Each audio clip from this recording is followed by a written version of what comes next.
Hello tout le monde, une nouvelle vidéo aujourd'hui sur le LOSC qui a remporté du coup son deuxième derby du Nord cette saison. C'est une très belle performance. Alors voilà, je vais revenir sur ça parce que j'ai vu qu'il y a eu pas mal de critiques, notamment par rapport à la deuxième mi-temps soporifique des Lillois, ou clairement le non-match des Lillois.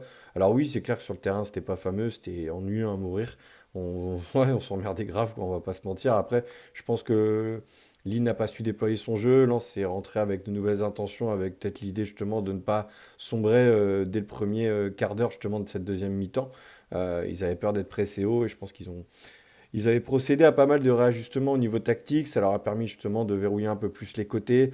Ils savaient que dans l'axe, voilà, avec El Ainaoui qui était quand même plutôt dans son match, qui commençait un peu à monter en puissance déjà en fin de première mi-temps, qu'ils allaient pouvoir justement faire le taf pour être moins gênés par le milieu de terrain lillois.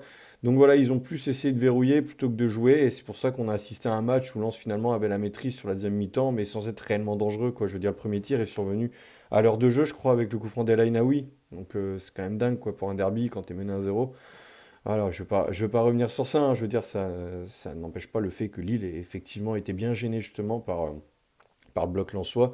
Mais encore une fois, Lens, voilà, les deux occasions qu'ils ont eues, c'était à la 87e, 89e, hein, avec Enzola et Agbonifo. Donc voilà, mais j'ai quand même envie qu'on soit indulgent avec eux pour plusieurs raisons, parce que déjà, c'était un match, entre guillemets, de reprise, puisqu'il y avait une trêve internationale, et comme Bruno Genesio l'a parfaitement rappelé en conférence de presse après le match, c'est jamais évident pour les organismes, en fait, de reprendre comme ça après une coupure, que ce soit des joueurs qui ont été dans un autre environnement, un autre contexte avec leur sélection nationale, ou des joueurs qui ont eu une petite coupure, justement, chose qu'ils ont très peu eu cette saison, avec vraiment 2 semaines de repos, enfin au moins une bonne semaine on va dire, et une bonne semaine de travail pour ensuite préparer le match sereinement. Donc voilà, c'est jamais évident de trouver son second souffle sur ce genre de rencontre, et c'est ce qui peut, ceci explique aussi cela, on va dire. Mais voilà, je veux pas leur trouver des excuses parce que bah il y a un truc qu'il faut quand même rappeler aussi, encore une fois, c'est que Lille disputait son 44e match de la saison quand même, c'est pas rien. Et oui, il y a un gros effectif à Lille, mais regardez le nombre de blessures qui se sont succédées et enchaînées depuis le début de la saison. Lille n'a pas été épargné pour ça. Je veux dire, clairement là, enfin, tu joues plus Santiago Santos et Zegrova qui étaient tes dangers numéro un au début de la saison, hein, au moment où on présentait les effectifs.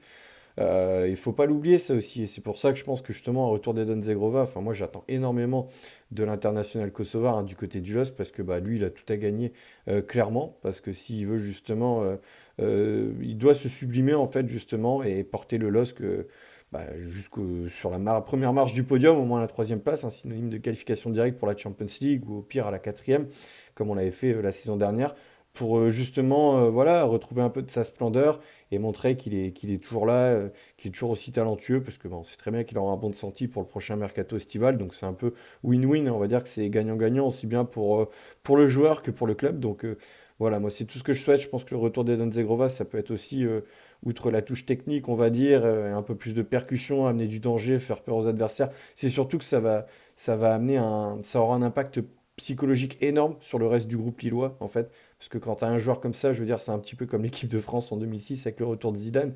Ça avait été vécu comme un événement, alors que Zidane, bon, il était toujours aussi spectaculaire et incroyable, mais c'était plus le même Zidane, quoi. On le voit quand même. Faut quand même oser le dire. Bah, c'est vrai que du coup, dans les têtes, ça fait un bien fou, quoi, parce que c'est ton leader technique, c'est ta star, voilà. Bah, je pense que Zegrova, ça pourrait être ça. Puis on en a besoin parce que on voit que, mine de rien, et c'est ça qui est quand même cruel. C'est pour ça que je dis qu'il faut vraiment être indulgent aussi avec les supporters, avec les joueurs lillois, notamment par rapport à la deuxième mi-temps du derby. C'est que finalement, en dehors de Zegrova, de Thiago Santos aussi, qui ne sont plus là, quels ont été les joueurs lillois qui ont pris le relais pour justement amener ce danger, faire peur aux défenses adverses, amener de la percussion? Bah, c'était Osame Sarawi, c'était Fernandez Pardo et c'était Mitchell Bakker, hein, qui s'est justement affirmé tant au poste d'ailier droit que d'ailier gauche, hein. Et ces trois-là, on le voit que bah, finalement, ils sont peu épargnés par les bobos et les pépins physiques depuis la reprise en janvier. Et c'est ça qui est quand même cruel, quoi. Bakker, on le voit, hein, c'est plus le même depuis un petit moment, et c'est terrible de dire ça. Mais on le sait qu'il a eu une gêne, justement, qui avait précédé justement la double confrontation entre Lille et Dortmund déjà. C'est pour ça qu'il était plus souvent remplaçant que titulaire, en fait, depuis ces matchs-là. Et on le voit, hein, il a clairement du mal. Là, il était en souffrance physiquement au derby. Mais voilà, Genesio ne pouvait même pas le sortir. Enfin, nous, c'est ce qu'on se disait en tribune. Je sais pas si vous, c'était pareil. On s'est dit, mais il est cuit, quoi. On dirait qu'il avance plus, il a moins de puissance. On sent qu'il a une gêne. Alors, je crois que c'était à la cheville, hein, je sais plus, mais Apparemment, il a une gêne et il joue avec ça depuis un petit moment. Donc voilà, c'est des joueurs qui ont des petits bobos comme ça et il faut quand même être indulgent avec eux. Il faut être derrière, les encourager, les soutenir plutôt que d'essayer de les critiquer au moindre petit truc qui nous plaît pas. Voilà, Osama Sarawi, c'est pareil. On sent que ça va pas. Voilà, il était revenu contre Nantes alors qu'il était déjà éloigné depuis 2 semaines, 3 semaines, je sais plus. Là, il revient. Voilà, il se pète à nouveau. Finalement, il va se soigner quand même avec la sélection du Maroc. Là, il revient. Il peut plus être titulaire. Enfin, t'as plus Zegrova, t'as plus Thiago Santos. Tu sais que tu peux pas compter sur Sarawi. Tu sais que t'as Bagger qui joue, je veux dire, sur une jambe, façon de parler, quoi. J'espère que c'est pas le cas, hein, mais on sent que ça va pas, qu'il y a une gêne. Et Fernandez Pardo, c'est pareil. Je veux dire, il montait en puissance et le pauvre, il s'était gravement blessé à la cheville à l'île Nantes dès la reprise début janvier.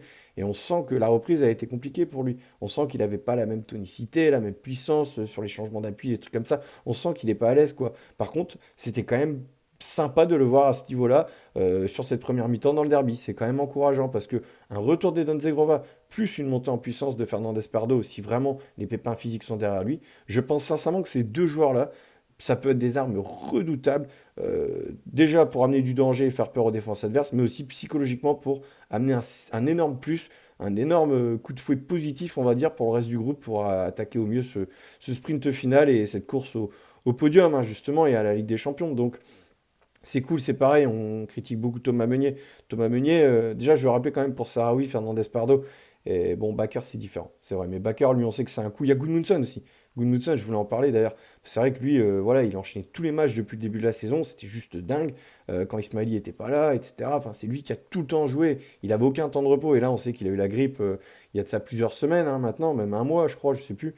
Et on sent qu'il a du mal à revenir hein, depuis qu'il y a eu ça. C'est comme un gros coup d'arrêt. C'est toujours difficile de se remettre après ça.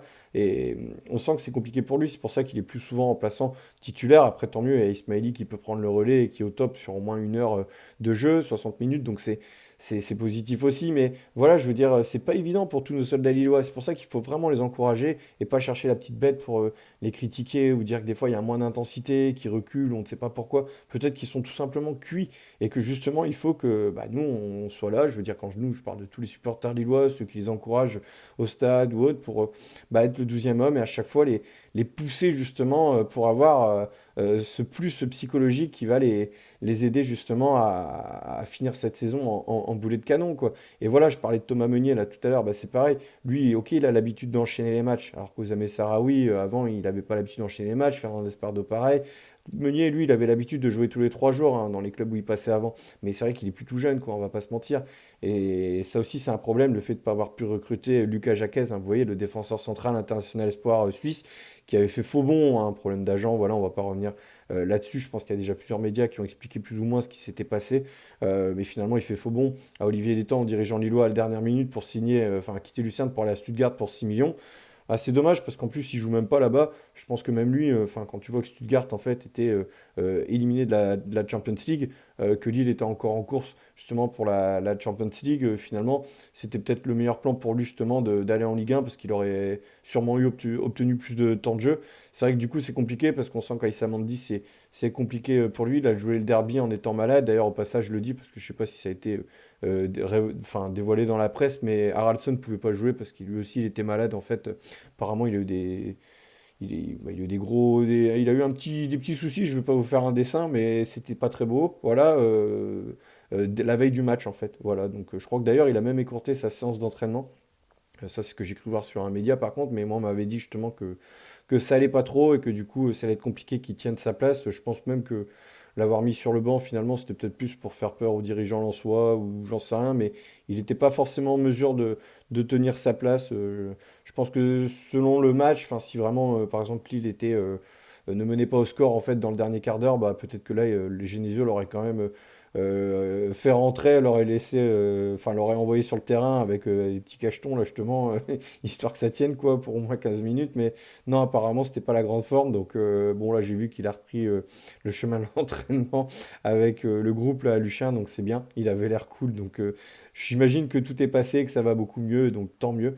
Mais parce que, ouais, Haraldsson, on aura besoin de lui, hein. Parce que, ouais, je parlais de tous les absents au derby, mais on avait aussi Haraldsson, Alexandro, quoi. Conjugué aux absences de longue date comme Zegrova ou autre.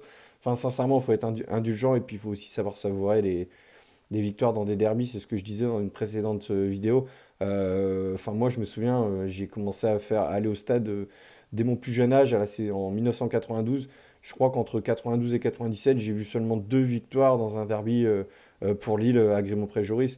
Donc voilà, il faut savoir les savourer, même si c'est 1-0, même si le spectacle n'était pas au rendez-vous, surtout en deuxième mi-temps, parce qu'en première mi-temps, le spectacle était bien au rendez-vous.